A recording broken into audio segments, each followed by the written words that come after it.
Good morning, children. As we all are knowing, this chapter is about nutrition in animals.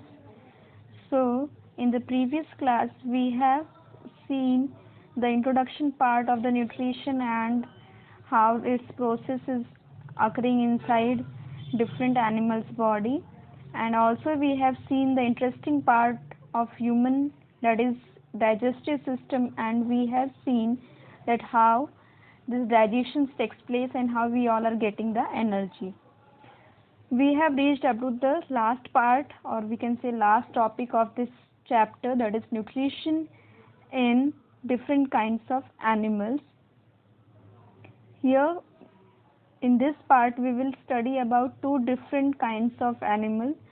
One is ruminants and another one is single celled amoeba. So let's start. First is nutrition in ruminants, that is also known as grass eating animals. First we should know what are ruminants. The animals that digest their food by the process of rumination are called ruminants. What they are saying? That animals which digest their food by the process of rumination are called ruminants. For example, cow and goat, that means which feed on the grasses and carry out the process of rumination, they are known as ruminants.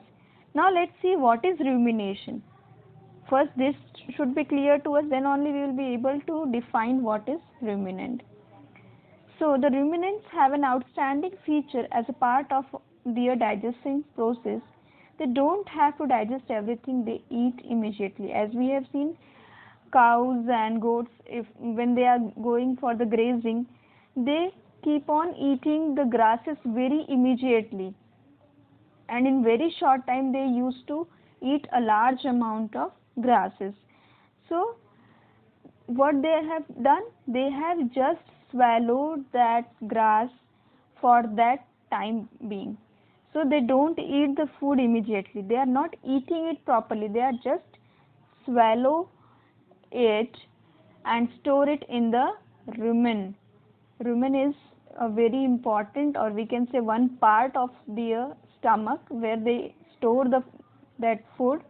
In the rumen the food becomes cud. Cud means the undigested, or we can say partially digested food, because when they are taking it, that food, swallowing it, and when it is going to the rumen, that food item is partially digested over there, and that becomes the cud. Later when the ruminant is idle, means when they are free, when they don't have to eat, when they are not having any food item in front of them, the cud is brought to the mouth in small lumps and the animal chews it. So at that time they carry out that remaining part of digestion, or we can say eating is completed in their idle time. So what happens? This process is called rumination. What is the process of rumination? Means when they are eating any food, at that time they are directly not taking the food, not eating it properly, they are just swallowing it, and that food is going into the rumen and gets stored over there. After some time that food item is brought back to the mouth in small lump, and that is properly being eaten over there in the mouth, and then again it goes inside the stomach and completes the digestion process. So this whole process is known as the process of rumination. And now what is ruminant? Those animals which perform the process of rumination, they are known as ruminants. So I hope the definition of ruminants is clear to you all. Now let's see what is the digestive structure of the cow or any grass eating animal. Let's see digestive system of cow. As you can see here, 4 different parts you can see, that is of your stomach, that is cow's stomach. or we can say a cow is having 4 parts inside its stomach. The first part is rumen, the second part is reticulum, third part is omasum, and fourth part is abomasum. Now you can see here, as the cow is taking in that grass, that is going inside through esophagus, and that is first entering into the rumen. You can see here it is entering into the rumen, and now it is stored for some time over there, and then again it is going back to, you can see here, from here it can again go back to the mouth. This pink colored line is showing you that lump is going inside its mouth, and that is being chewed over there properly, and then again it is going into the second part, that is reticulum, and then from reticulum it goes to omasum, that is third part of the stomach, and then it goes to abomasum, that is the fourth part of the stomach, and from there it goes to the small intestine, then large intestine, and it completes the digestion process. So this is the process. First the food is entering into the rumen, then again it is going back to the mouth, then again it is returning back to reticulum, then omasum, abomasum, small intestine, large intestine, and then it is removed outside of the body, that is waste material is removed outside. Okay. Then structure of ruminant digestive system we have seen. Now as we know, whatever the food that grass eating animal is taking, that is mainly comprises of cellulose, which cannot be digested by many animals including human being. That cellulose is what? It is a kind of carbohydrate only. We are knowing carbohydrate is a kind of nutrient. So cellulose is one of the form of carbohydrate. That cellulose in the grass is digested in the cecum. This part is mainly present inside the grass eating animals. This is not present inside us. Human being don't have this. So that cecum is there inside their body, which releases, or which is having some of the bacteria which digest this cellulose, and that cecum is only responsible for the digestion of this cellulose. That means why animals or grass eating animals are able to digest cellulose and we human beings cannot? Because the cellulose is only digested by the bacteria which is present inside the cecum of that animal body, and that cecum is not present inside the human body. That's why we are not able to digest the cellulose. Clear?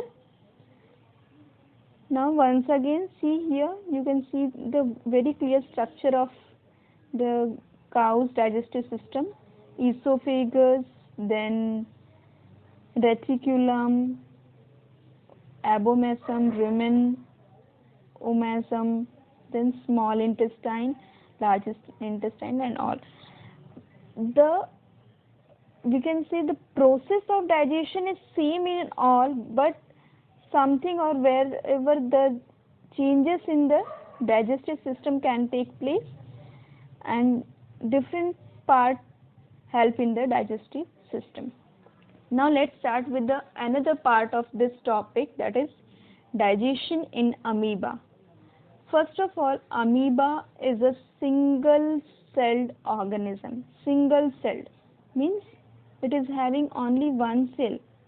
As we have seen, all the animals are having multicellular structure. That means they are having many cells, so they are having that proper digestive system also. But if the amoeba is a single-celled organism, that single cell only has to do all the work of digesting. So Unicellular organisms do not have any separate alimentary canal system. They don't have, because a single cell have to do everything, so they are not having any proper alimentary canal system. The food is taken in directly into a cell by phagocytosis or endocytosis, and then with the help of enzymes digested in the food vacuole. Now let's see what is phagocytosis and what is food vacuole. Let's see in detail. Nutrition in single celled organism. Amoeba structure is shown over here. It is very simple structure. You can draw in any way. That structure will be amoebas only. Means amoeba is not having any fixed cellular shape. In microscopic single celled organism like amoeba have a cell membrane. Cell membrane means this outer membrane. This outer membrane is known as cell membrane. Rounded dense nucleus. Inside it one rounded dense nucleus is there, and many small bubble-like vacuoles. These vacuoles, you can see small bubble-like vacuoles are present over there in its cytoplasm. Amoeba changes its shape for locomotion, catching its prey, etc. by the use of pseudopods. Amoebas are having pseudopods, means they are having false feet. Pseudo means false.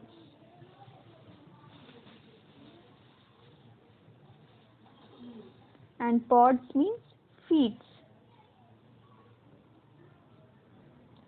So they develop false feet and they used it for locomotion, that is movement, and catching its prey, that is food item. Now let's see how this process is occurring. Amoeba move and feed by extending temporary structures called pseudopodia. That temporary structure is called pseudopodia. Pseudo means false. So false means that is not permanent. It is just only for that life process, and after that it goes inside that cell body only. So that is temporarily available. Amoeba obtain its food by phagocytosis, or we can say in simple word, engulfing smaller organism and organic matter. Engulfing means directly swallowing it.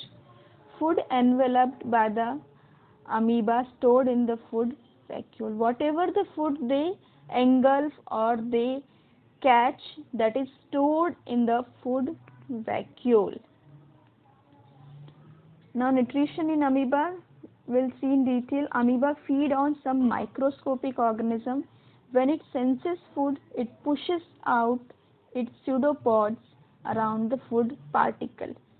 See here, you can see this food item is present over here, so that because of that it is sensing that food is present here, so it is developing its pseudopods. So by developing its pseudopod, it can take that food item inside.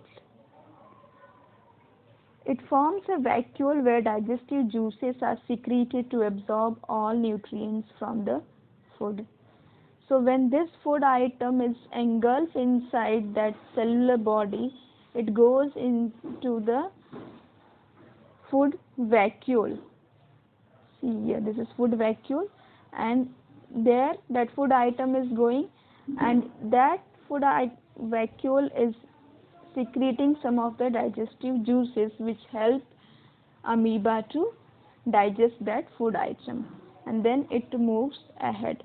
After digestion, the food is absorbed, means nutrients is absorbed, and after that whatever the waste material is there, that is removed outside the cellular body. Now you can see its clear structure over here also. This black colored structure is food. These pseudopods are developing, that is engulfing the food. Now that food vacuole is there, it is storing that food here and secreting digestive juices, and that digestive juices digest that food item, and then absorption of smaller molecules, that is nutrients, are absorbed in this stage, and after that you can see a exocytosis of indigestible remains. Whatever the indigestible remains means waste item is there, that is removed outside in small particles. You can see small dotted structure is shown over here. Okay, so this is the complete process of digestion taking place in amoeba. So this is the complete nutrition in different kinds of animals. So here we complete with the chapter. I hope the topic is clear to you all, and if not, you can comment in the comment box and I will help you out wherever possible. Okay, thank you so much.